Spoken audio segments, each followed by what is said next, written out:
Right now, we're turning to the very latest at 11 from Iran. Tensions remain high after the government admitted to shooting down a Ukrainian passenger plane, killing all 176 people on board. Now, protesters have been taking to the streets in Tehran, denouncing their government. Channel 3 Eyewitness News reporter Aya Galal is live in the studio with the very latest developments. Aya.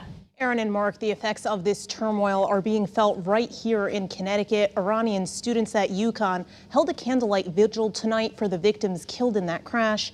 And for Iranians who live in the U.S., it's a frightening time. One by one, images of the victims killed in last week's plane crash over Iran appear on a monitor. 176 people died. Tonight, Iranian students at UConn are in mourning. Members of the Iranian Cultural Organization held a candlelight vigil to remember the lives lost.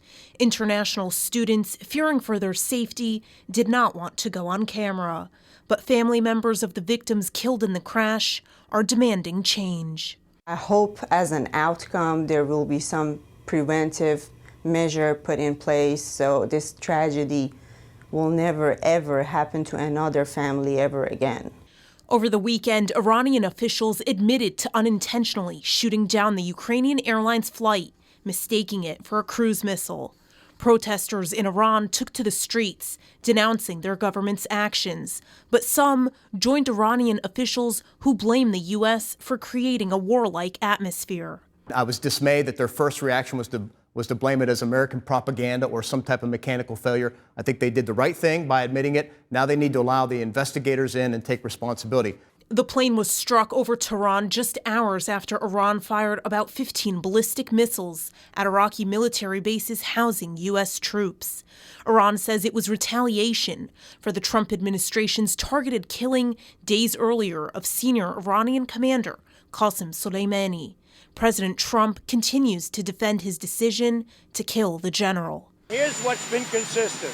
We killed Soleimani, the #1 terrorist in the world by every account.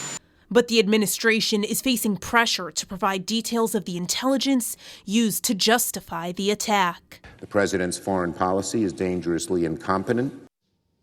And the Trump administration says Soleimani's death makes Americans safer, but the threat of additional attacks remains, including cyber attacks.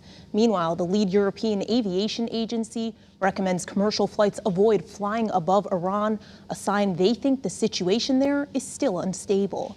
Live in the studio, Aya Galal, Channel 3 Eyewitness News.